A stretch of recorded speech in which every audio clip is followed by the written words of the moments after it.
Soyez bénis mes bien-aimés dans le Seigneur. Nous allons continuer notre enseignement sur la charité.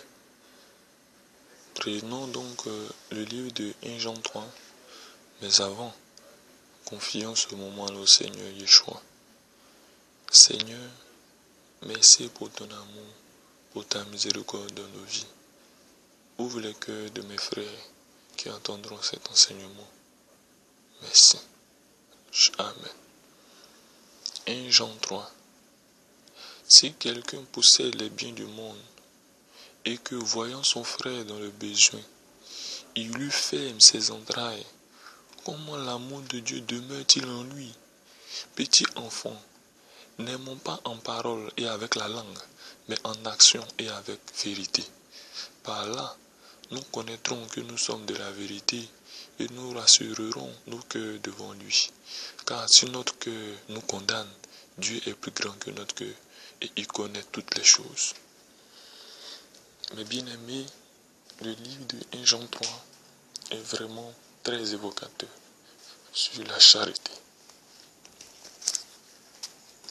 La charité est un enseignement qui dérange quelquefois ceux qui ont les mains dures, ceux qui ont le cœur dur. On ne lui demande pas de donner tous ses biens. La Bible ne nous demande pas cela. La Bible ne nous demande pas de donner au-delà de notre capacité. Mais la Bible nous demande d'avoir un cœur humble, d'avoir un cœur tendu vers le bien. Comment se fait-il qu'un homme peut avoir des biens de ce monde et la Bible dit fermer ses entrailles devant un autre frère qui est dans le besoin? Je vais prendre un exemple. Vous allez rendre visite à une sœur qui est malade. Vous avez les moyens de lui donner afin qu'elle se soigne. Et vous lui dites, oh ma sœur, que Dieu te bénisse. Prions ensemble. Vous finissez de prier. Que Dieu te bénisse et tu prends la route, tu t'en vas. As-tu accompli la loi? As-tu accompli la parole? Non. Tu n'es pas charitable. Ton cœur est fermé. Ton cœur est fermé. Tes entrailles sont fermées. Et le jour où j'ai compris cela, je me souviens, j'avais une sœur ici en Côte d'Ivoire qui avait des problèmes de santé. Et son ordonnance vraiment était quand même assez conséquent.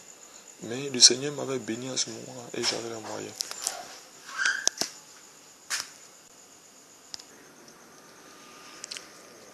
Et j'avais les moyens. Alors, qu'est-ce que j'ai fait?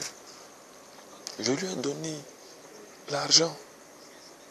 J'ai fait un transfert d'argent et elle a pu se soigner véritablement. C'est cela la charité, c'est cela que la Bible nous demande. Et cela même, je dirais que a renforcé l'amour fraternel entre nous. Cela a renforcé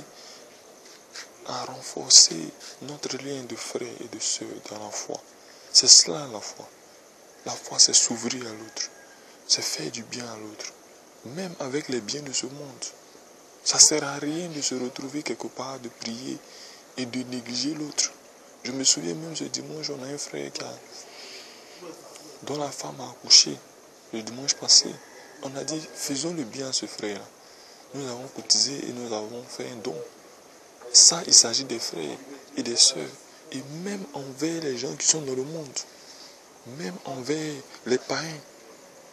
Quand nous devons faire des dons aux païens, c'est important. C'est ainsi que nous leur montrons notre amour, nous leur montrons la vérité. Et ils n'auront pas de mal, Yahweh voulant, à croire à l'évangile véritable. Je vous bénis de l'amour du Seigneur. Et j'aimerais que cette parole de 1 Jean 3 demeure en vous. Que cette parole de la charité demeure en vous. Je n'ai pas voulu rendre cet enseignement véritablement long, mais efficacement, j'aimerais que vous méditez la parole et que le Seigneur demeure en vous. La Bible dit que si vous fermez vos entrailles à vos frères qui sont dans la difficulté, l'amour de Dieu ne peut pas demeurer en vous. C'est impossible. Si vous avez le moyen que vous fermez vos entrailles à la veuve et à l'orphelin, je précise, l'amour de Dieu ne peut pas demeurer en vous. Si vous avez des moyens et vous fermez vos entrailles aux frères dans la foi qui sont dans des difficultés, l'amour de Dieu ne peut pas demeurer en vous. Ceci n'est pas un appel à l'escroquerie. Ceci n'est pas un appel à la mendicité. Mais ceci est un appel à la charité, à l'amour véritable. Manifestez votre amour envers vos frères et vos sœurs dans votre environnement immédiat, loin de vous, proche de vous. Le Seigneur voit dans vos cœurs. Ne vous souciez vraiment pas de quoi sera fait votre argent quand vous faites du bien au prochain. Beaucoup se plaignent, oui, je fais du bien à tel frère ou à telle sœur. Aujourd'hui, elle ne reconnaît pas. N'attendez rien du prochain quand vous faites du bien. Mais sachez que le Seigneur vous rendra ce que vous donnez. Il vous rendra au centuple. Il multipliera vos biens. Et lui ne manquera pas sur vos têtes. Et lui ne manquera pas dans votre maison. Vous n'aurez jamais faim. Vous n'aurez jamais soif. Le Seigneur prendra soin de vous. Je vous bénis de l'amour du Seigneur. Que la paix et la grâce de Elohim soient sur votre vie. Shalom.